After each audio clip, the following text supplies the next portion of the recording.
Okay, so my job is to wrap this thing up and to put a framework around it so that you can go back and use these ideas in your own organization. And so the way most organizations do that, successful transformations of organizations that are really high performing almost always use the strategic management system and the strategic management processes of the company to actually accomplish that. Otherwise, it ends up being this separate veneer layered thing on the organization as opposed to something that's truly integrated and part of the organization. So what I'm going to present today are just a few slides and a few ideas and thoughts that Dr. Grant has been working on and Roger Maddox has been working on, myself at the Monfort Institute.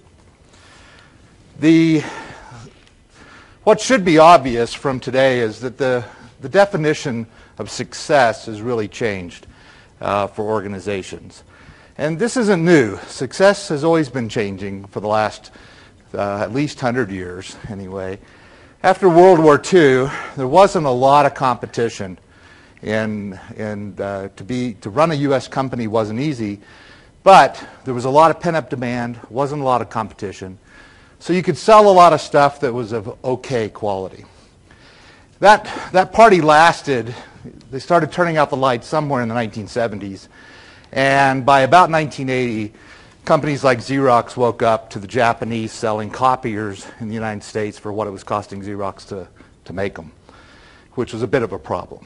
So we had to figure out how to create quality at a reasonable price. And the original argument was that quality was going to be more expensive. But after we started figuring it out and working on things, we finally discovered that a lot of poor quality created a lot of waste. And waste was a lot of money. And so we figured out that actually you could create high quality, offer it at a reasonable price, and make money. There's some similarities to the current issues when it comes to waste and what it cost us. After we got good at quality and at a reasonable price, we then all of a sudden had a talent war, and we were getting into the service industries and knowledge workers became important. All of a sudden we had to become a great place to work. So not only did we have to make money, we then had to make quality products. We also had to become a good place to work in order to attract and retain employees. And at first we thought that was going to cost us more and we'd have to pay them more to make them happier, but of course all the research indicated that that wasn't the case. And some places like the Container Store was at one time the #1 on the list of Fortune's 100 best places to work. Container Store is not the highest paying company on the planet, but they have some highly turned on engaged employees, which we find out from several people today, including Jen and others, that's critical for our current challenges is an engaged workforce. So the high-performing companies figured out how to create a great place to work, how to create high-quality products, make customers happy, where they came back and spent more money, brought their friends with them, when referrals, spent more money, and the investors were happy. So we figured out that chain. But most of the organizations that figured out how to create that value were still treating society and environment as kind of a separate issue, separate department, wasn't really integrated into that. And so what we propose is that to be successful in the future and to address the environment and society with your business, you've got to integrate them in and as part of the business. And one way to do that is through strategic management. So the question is how. The answer from our perspective is a strategic management process. It begins with understanding your systems and your stakeholders. Those are the two key elements that without this you really can't develop strategies.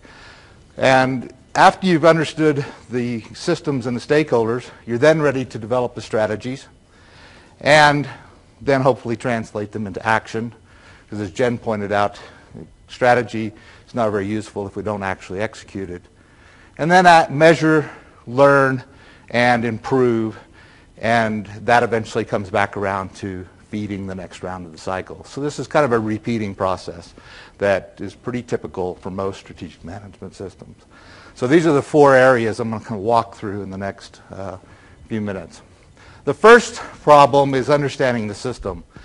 This becomes a bit of an issue, especially for environmental and social issues, because the distance in time and space between our decisions and our planning and our actions and ultimately the consequences can be quite long. And because of that, we often have a great deal of difficulty actually learning what worked and what didn't work, what strategies are useful and what ones aren't. And so that's one of the big issues. So our place to start is actually understanding what is the system, what are the system we operate into, and who are the stakeholders. So we'll start with the stakeholders. As you've heard today from several, there's this increasing demand for transparency in organizations. Stakeholders are demanding they know more about your operations, they know more about how you create these products, they know more about the products that they're buying. And this relates to several of the stakeholders. First of all, the customers. As Michael Potts pointed out earlier this morning, I don't think it was Michael, I think it was Nick, pointed out that even in bad economic times like we currently are in, there's at least two groups, which account for over 20% of the customers, that are still spending more for products and services that are green and environmentally friendly. So there's a growing demand from the customer perspective for products and services and companies that are doing it right and doing it environmentally sound. And because of that, there's increased interest from investors, because investors tend to watch consumers and watch what they're doing. And so because the consumers are changing their behavior, the investors are starting to pay attention to that and see the connection. The other connection that the investors have been looking at for several years is risk. You've heard a couple of times today, Nick brought it up about the Carbon Disclosure Project, and I'll talk a little bit more about it here in a minute. But the Carbon Disclosure Project was primarily created to help investors assess the risk of their investments so that they could make better decisions and look at the exposure of the companies they were investing in. Employees, we now find out and now know that they are asking questions. I think Nick Schufro from PricewaterhouseCoopers said today that it is the number one question employees are asking during the interview process of PricewaterhouseCoopers, is what are your sustainability practices and what are you doing? And so employees are making decisions about who they go to work for based on how environmentally sound and sustainable your organization is. And so that's even though we have pretty high unemployment right now and most people are happy to have jobs, this is hopefully a temporary situation like most recessions, and we'll be back still fighting for the best talent in the near future, if we're not already today. And most of us are still fighting for the best talent today. And finally, there's the public. And the public finds their voice and they put demands on our organizations and business in general through a variety of means, including public policy. And we're seeing a lot of policy changes in the next few months related to carbon and the environment and things like that. So these are the pressures that are facing a modern organization and a modern business leader. And somehow you have to make sense of these and deal with them and develop strategies to deal with them. Our recommendation and what we do with folks is help them create a stakeholder map and flesh this out and actually write down who the stakeholders are, what their relationship are, and what are their demands and pressures. The next question is understanding your value chain, starting to understand the overall system of your organization and how it operates in your industry. And step one is to understand your own operations and what it is you do. The next step is to understand your suppliers, what they produce, and then the customers on the other end and what they are demanding and how they use your products. And then how do we move things around, both inbound and outbound. This is kind of the core basic value chain. It's interesting that this looks simple in the big blocks here, but when you start mapping this out for your own organization, it gets a little more complex, and there's a lot more things to it. And we found one thing that's surprised us over the years as we've worked with organizations to actually map out their enterprise model is that even the senior team does not agree or have the same picture in their head of what their enterprise model is.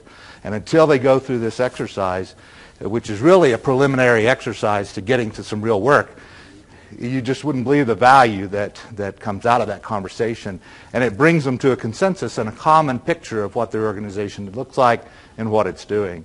And the reason we do this is so that we then can ask some questions. What's going on in this value chain? And the first question, or the biggest question, is the connection between energy and carbon.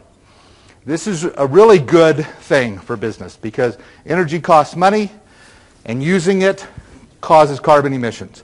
So because there's a connection here, if we can reduce the type of energy or the amount of energy we use, we can also save money and make money. This is a good deal if you're trying to affect this kind of change. So the first question, the first thought is, how much energy equals CO2? It's over 80%. You've seen slides similar to this if you've been in the earlier sessions today. I just want to make make the point that energy and the consumption of energy is 80% of the problem. So there's this big issue to work on.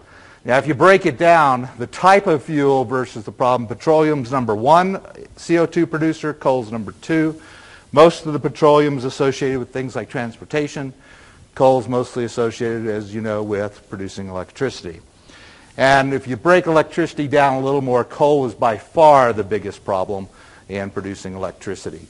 And so this is, if we can reduce the amount of electricity use in our business, then we automatically have a direct impact on CO2, and a fairly big one since this is one of the biggest problems. So the first question in understanding the value chain is, where do we get our power, how much do we use, and how are we producing that power? Is it a coal-fired power plant or photovoltaic solar panels on top of our building? Where are we getting it? And how much of it do we use? And how much of it are we potentially wasting? Creating electricity produces a whole lot of CO2 emissions, as we already know.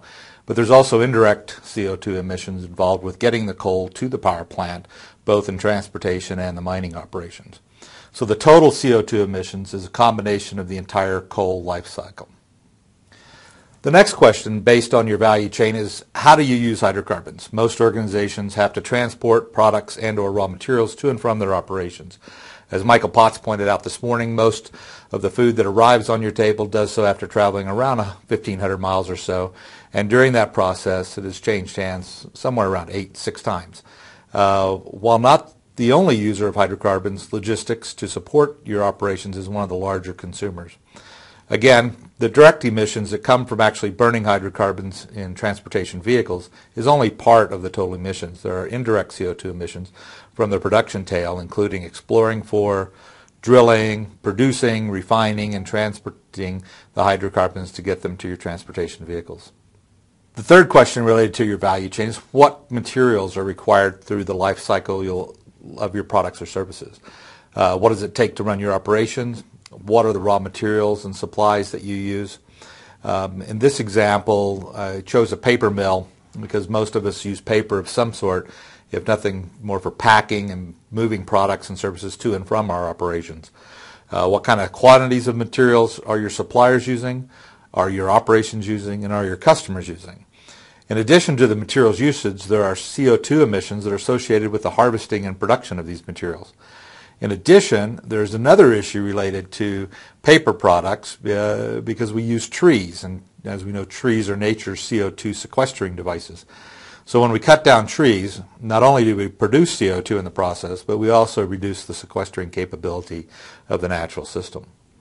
So if we can reduce the amount of paper we use and increase the amount of recycling, which is really the next question, we can have a positive impact on the CO2 problem. So once we pay for, acquire, and use these materials, what do we do with them? One path is to simply throw them away, put them in the trash, and eventually into a landfill. Unfortunately, this is like throwing money down the drain. Another option is to recycle these materials and recoup part of that money. In fact, Walmart is now making somewhere around $28 million or so just on recycling alone. Most organizations don't have the scale to recoup that much money, but it is a good example of how much money we simply throw away. Their goal is to get to zero landfill input. So the more we recycle, the more money we can make, and at the same time reduce the burden on the planet by reducing the number of trees that we have to cut down. So how do you get started doing all this? Step one, develop the value chain and stakeholder maps for your organization and get the details down and make it explicit so everybody understands and agrees on it. Step 2, figure out how you're using energy and materials all along your value chain and how much you're using. And then step 3, figure out how much you're throwing away. So this is a pretty big task, to get this all analyzed, and you never get it right the first time. But the goal is to get started on it, understand it, start collecting data. And one way to begin is with the Carbon Disclosure Project that Nick from PricewaterhouseCoopers talked about earlier today. The Carbon Disclosure Project is online. You can go out online and download their questionnaire and actually answer the questions for your own organization and use it as a self-assessment tool. You don't really have to participate in the project itself and be part of the official one. But a good thing to do is to actually download some of the reports that are on the Carbon Disclosure Project website so that you can understand and learn what other people are doing. And it's a great place to start and covers about 7 areas or so. The Carbon Disclosure Project focuses on around 7 areas listed on the slide here, which breaks down to, it looks at greenhouse gases really over the entire life cycle of your products and services. It asks about your strategies and your strategic management processes and how you do that. It assesses your governance system, and it evaluates your opportunities and your risks associated with this. Walmart uses Carbon Disclosure Project to actually assess their suppliers. Here's an example of Kodak's summary, or a summary of Kodak's assessment on cdproject.net. We use this Carbon Disclosure Project in our strategy classes at the Monfort College of Business. It is built into the students' live case study project that they do each semester for that class. And they have to download the report for their company and incorporate it into the overall strategy of their organization. Once we understand the stakeholders, understand the pressures that they're putting on us, and understand our value chain and where we're using energy, how much, and where we're getting it, we're ready to start developing strategies for making a change and actually transforming the organization. To start the strategy discussion, oftentimes the first step is to use a few frameworks to help make sense of all the information that we just produced in trying to understand the value chain and all the stakeholders. One way to do that is to place the external pressures, the opportunities and threats, those things coming at us from the outside on one axis, and then put the strengths and weaknesses of the value chain on the other axis. And when you juxtapose those against each other, you end up with 4 cells or 4 options. If you have a strength and there's an associated opportunity, then it may be easy to leverage that strength and just as the slide says, just do it. There's often not a lot of discussion needed to leverage a strength to take advantage of an opportunity. However, if there's a weakness associated with an opportunity, you now have an investment decision.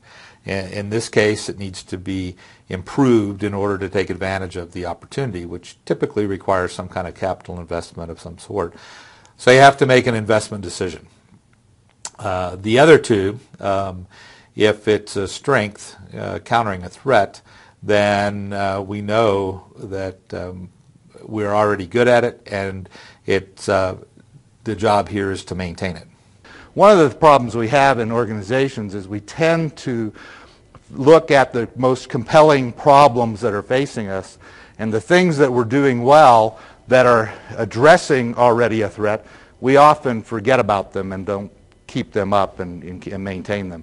So this is a conscious effort to maintain those strengths to address the threats. And of course, if it's a weakness and it's a threat, like some organizations are looking at the current threat of some policy changes, and they're pretty high emitters, that's a weakness and a threat, and that's kind of a danger area for your organization that probably has to be addressed. So this is just one framework to get your head around a whole mass of stuff and information to help build a bridge towards some goals and change initiatives.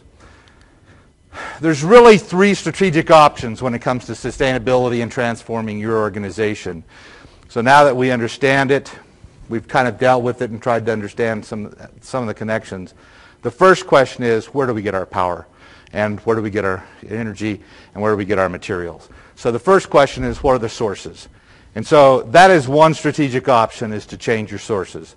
You can change from a coal-fired power plant to putting PV solar panels on top of your building. That would be a change in sources. And with the incentives, because we found out earlier from Bob and Mona that sometimes these government public pressures come with money and incentives, which is always a better deal. So the solar panels are sometimes being incentivized so that they become economically viable. So this is a real strategic option depending on your business and where you are.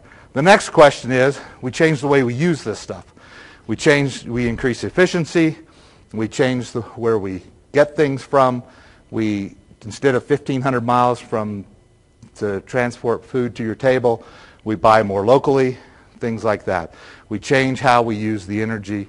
We make it more efficient, and we make different decisions about where we get stuff. And we don't assume that transportation is cheap and energy is cheap. And we assume it's expensive. And the last one is we change the way we get rid of stuff. And we change what we're putting in to the landfill, and we recycle more.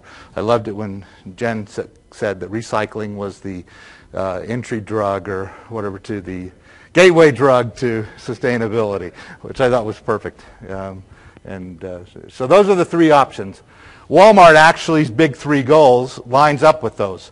Although their top goal of being powered 100% by renewables is also integrated. Part of that goal is actually changing the way they use deal. But they address all three. And so they've got a pretty comprehensive, high-level, aggressive strategy. Consistent with their purpose, which is an important point. The purpose of their business is to save people money so they can live better. And thus far, the things they've chosen to work on have paid back within 3 years, and consequently allows them to charge cheaper prices, which is the first part of their mission, and it's environmentally sound, which helps people live better, which is the second part. So this brings up a question for every organization, including yours, is what is the purpose of the organization, and does it include success, and is your definition of success include the larger environment and society and sustainable methods? But those big goals are really great, but eventually you have to work your way to getting to a little more specific goals that are measurable and have some times on them, so that we can actually eventually get to some action. So the good goals are important. They set the framework. They're overarching. But unless we get a little more specific, it's very tough to do anything about them. So you need goals that address the whole value chain. This is one way. This is a bit of an eye chart. The intention is not that you read it. You'll be able to download these and see it later. But what this points out is that there are different options in sources, usage, and waste for every part of the value chain, including the investors and the customers. So there are different things to think about all along the way. So there's lots of opportunities for improvement. And it's way more complex than this would ever pretend. This just gives you a few examples in each area of things that you're looking at that are potentials. And eventually, after you consider these types of things, you usually have more to the table than you can probably do in the next year, 3 years, 5 years. Most organizations or senior teams I've dealt with have no problem coming up with new initiatives to do and cool things to do and stuff like that. What they have a problem with is saying no. And so at some point, in order to get something done, you've got to decide what the priorities are. Michael Potts warned us this morning about getting too granular, looking at the individual components and trying to create an ROI on every individual component. He suggested you go up to the building system and look at it from that, and that's what they do at the Rocky Mountain Institute. So at some point you have to put some bounds around these initiatives. How big are they, and how are you going to evaluate them? But most organizations evaluate on at least three things. What are the benefits? In this case, carbon reductions or less energy use or more recycling. What's the financial impact? What will it cost us to do this? What will we save? What could we potentially make more in revenue, like in recycling? And finally, what are the risks? And the risks with this particular topic are not small. As was pointed out, the policy is changing every day. The incentives are changing every day. It's very difficult to predict what are going to be the best strategic moves given as the policy unfolds. Whether we have a carbon tax or cap and trade and how all that will work is still somewhat up in the air. So there's some pretty big risk. But what many organizations have done is just decide to drive out waste. Waste is money, and if you can drive out waste and increase efficiency, you can make more money and be a better player for the environment. So that's been the track that most have gone on until more certainty arrives in some of the other things and to make big investments to see what's going to be required. Eventually, you have to get to some specific goals that have two attributes. It's got to have both. A, it's got to be measurable and be quantified, 20%, 25%, et cetera. Second, there's got to be some time scale on it so that we can track progress. So if you've got a goal, it's got to have those two things. It's got to be measurable and it's got to have a time scale. And then you can actually track your progress, have reviews, and learn from what you're doing and keep it on track. So eventually, you have to translate that. It's really nice to want to reduce 25% by 2012. That's a wonderful thing. But the follow-on question is, by what method? How are you going to do this? What are you going to change to actually do this? And so many of the companies that have been doing this have initiatives in many different areas. One company that we've looked at several times is Walmart.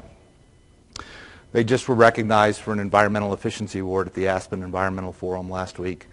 And on their website, you can go watch the videos, and they have multiple videos on all of these topics. But it's got to be at least somewhere around 20 videos that you can go watch on what they're doing.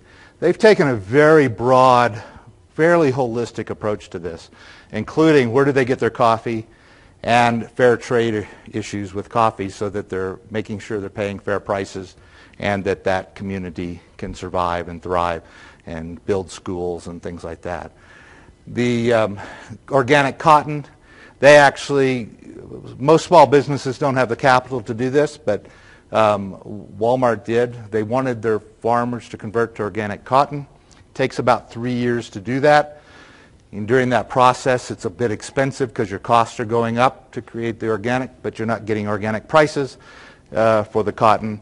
And Walmart said, we'll pay the organic prices while you're doing your transition, which helped the farmers actually make the transition. So they're making long-term commitments. So they're looking at their raw materials, they're looking at their supply chain, they're looking at their own operations. Sustainable sources, seafoods, there's a way to certify. Walmart thinks this is the #2 problem after climate change is seafood. We're planning on going, or the estimates are we're going from 6 billion people to about 9 billion by 2050. The load on the planet and on the seafood supply chain is pretty significant. And so Walmart is committed to use only certified sustainable sources for seafood. They have a bit of an issue with jewelry because mining is inherently unsustainable. You're taking stuff out and nothing's going back in. But there's a lot of ways to do mining right and not do mining poorly and contaminate systems, and so they've made a commitment. So they've taken a very broad approach, not just their own stores, which they're making more efficient, not just their own supplies and products, but the bigger picture, the communities they're affecting and the sources they're affecting. So they've got a very holistic view. Been a lot of talk today about suppliers. Some organizations are using CD Project, Carbon Disclosure Project, to actually assess their suppliers. And when you think about suppliers, all of a sudden now you're the consumer. So you think about consumers putting pressure on you to change your business. You get to do the exact same thing when you're a supplier, when you're with your suppliers. And so you can put pressure on them. You can choose your suppliers. You can evaluate them. You can decide what you're going to buy and what you're not going to buy. And so as a company, you get to make those choices and put pressure on your suppliers, just like your customers are putting pressure on you. If everybody was doing that, then we'd have lots of pressure to improve and be more sustainable. Logistics, a lot of talk about logistics. You really have 3 options when it comes to logistics. You can either move less, like Apple computers recently designed packaging, because I don't know if you know, but Apple computers are designed in California, but they're built in China. So all of that has to be flown FedEx via Anchorage down into the U.S. or wherever it's going.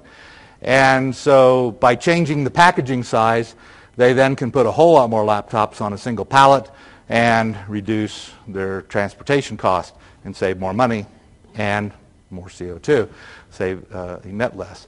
So one option is to actually move less stuff around, change packaging, change sizes, whatever, and have less bulk and less weight. Kodak reduced the weight of their cameras from like 15 ounces down to 6 over several years period. So that's option one. Option two, buy closer. Don't move it as far. So just like the 1,500 mile example, buying local, it requires you move it a lot less distance. So reduce the size, buy stuff closer, don't move it as far, or use more efficient trucks and fleet, which is the third option. If you are going to move it, then make it more efficient to move. And that's Rocky Mountain Institute's doing a lot of work with people like Walmart to actually change their trucks, put skirts on them for aerodynamics, reduce the weight. It's interesting that reducing the weight of the trucks also allows you to put a smaller engine in it. There seems to be a cost benefit there where the technology it takes to reduce the weight is offset by the money we're saving by a smaller engine and less fuel. So there's a lot of ways to improve efficiency with logistics, but those are the three basic options. Operations, almost every organization has a store of some sort, or not a store, but a building of some sort. And we just heard a lot about how to create high-performance buildings, or what I would call the Formula One of buildings. And there is a huge amount of electricity, as already was pointed out, that goes into our buildings. And the prototypes that Walmart's working with have increased efficiency around 35%. So making a pretty big difference, including things like daylight harvesting. So they've got these big windows or sunlights on the roof, and as the sun comes up and when it's bright, there's actually an automatic detection that lowers the electricity in the light bulbs. So they actually lower how much electricity they're using based on how much sunlight. If it's cloudy, they're going to use a lot. But they don't have to worry about it. They've got an automatic sensing system that does that for them. And it's kind of a smart sensing system. Customers, the question is, how are your products used by the customer? How much energy is required? How much waste is involved? So are your electronics designed where when they're plugged in, they don't have this phantom or vampire type drainage?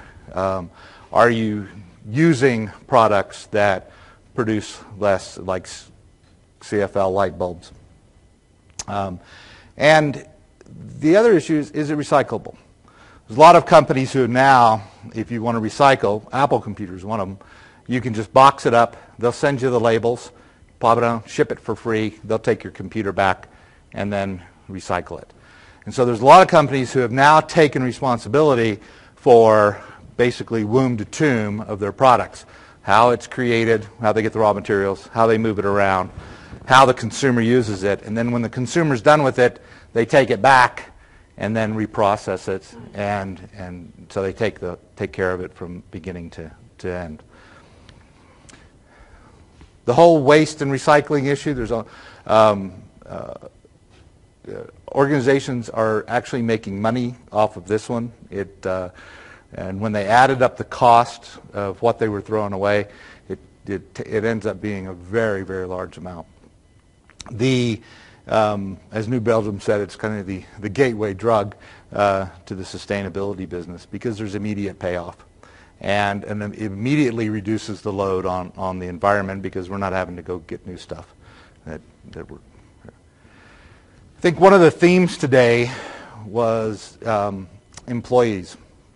It's very difficult to transform an organization, regardless of your reason for transformation or the content, in this case sustainability, without an engaged, turned-on, involved workforce that's helping you out. Back in the 80s when we needed to improve quality, it didn't matter what the senior executive team said. if you didn't get the people involved in the processes who had knowledge of how the business actually worked, not much got done. And so we found in most transformations that not only do we have to change the decisions that are being made with strategy, we have to change how resources are allocated, we have to change the priorities, but we also have to change how we work together as a collaborative group. Now, the first one's pretty easy. People say, okay, change the process, change whatever. Second one, people say, okay, changing how we work together means you should change.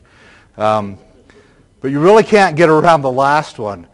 To get sustainable change, individuals have to change. The gray matter has to get grayer, the grooves have to get deeper, and people have to personally change. So when you think about leading a sustainability, this is the most important piece. If the people are engaged and the people are transforming, almost anything's possible. If they're not, I would suggest that not much is possible, not much real progress, and certainly not sustainable, because old habits die hard, and if people don't change, they'll revert back to the way they did it before, and these changes won't be sustainable. You've heard a lot of examples today. Your head might be full of them. My head is. But there's a couple of great websites. Rocky Mountain Institute, as you already know, has a ton of information on it. You can spend days reading articles on what they're doing. Another one that I found for business examples is greenbiz.com. And there's actually, for those of you on LinkedIn, there's actually a greenbiz.com LinkedIn group. And it's a pretty darn active group. I get stuff in my email several times a week about stuff that's going on with green professionals around the country. So there's a couple of resources to get more ideas on initiatives to achieve your goals. Well, finally, you've got to eventually measure your progress, review your progress, and learn from your progress. As you already have suspected, you just can't get this right the first time. You go through, you try to understand your stakeholders in your system best you can, and you go ahead and develop strategies with this imperfect knowledge. You go ahead and start doing things, and you track them. But as we go through these cycles, you have to reflect and learn and ask yourself what's working, what's not working, what's making a difference, what's not making a difference, and dial that into the next understanding session, planning session, action session. And so it's a process of learning. So at the end of the day, this becomes a learning cycle. How do we know the difference between change and improvement? Measurable results. We know things actually improve when we see the measures change. And so we've got to be able to measure the most important things. And that means we need to measure the system, at least your little microcosm system. This actually doesn't explain the larger system, but it's actually your part in it, is the value chain with employees and investors. Here are some proposed measures. This will be up for you to download too. This whole PowerPoint deck will be up. This offers just some ideas, some different types of measures. And I visually organize these in the same locations they are on the previous slide. So you always have the value chain in the middle, investors on top, employees on bottom. And it just helps me personally deal with trying to find interconnections between the different variables when I'm working on. Organizations are complex. They operate in an even more complex environment. And once you get a bunch of measures on the table, if it's just a laundry list, I have trouble making sense and meaning out of it. So if I can visually display it in the way, and so if back in the understanding section, you created your own custom diagram of your value chain and enterprise model, and then had a way to overlay your goals on top of that, and overlay your action plans on top of that, and ultimately your measures on top of that, you've got a pretty powerful set of tools that all line up together in the same kind of visual format. Makes it easier to have collaborative conversations about it. It makes it easier to make decisions about it and track your performance moving forward. These are some examples of Kodak's results and the things they achieved that were measurable during a time period of 97 to 2005. Similar things for Walmart. And if you go out on the internet, I just went out and got picked a few companies to kind of highlight today. And unfortunately, one of them was highlighted several times by the other presenters, so you didn't get a lot of difference. But there's just a ton out there. And if you go to the websites like New Belgium's and stuff like that, you'll find sustainability reports on a lot of the big company websites. So you can learn a ton and never leave your desk about this stuff and how other people are doing it. And so what I've offered today really is a framework for asking yourself questions and thinking about your organization. And if you go out and start getting examples of these things as you struggle through this process, it makes it come alive. So ultimately, in the end, this is one big learning cycle that just keeps going round and round. Now, I've kind of presented it in a very linear fashion, but as you've probably already suspected if you've been around organizations more than a day, and it would appear that we have been, it's never quite this pretty and linear. It's back and forth, and you find out something in planning, and you have new questions, you go back to understanding and try to find out, and you come back to planning. You go to action plans, and they start creating initiatives. All of a sudden, you find out you can't do what your goal you thought you could do, so they throw it back to planning, and planning says, we really can't do this, not without a whole lot more money or something like that.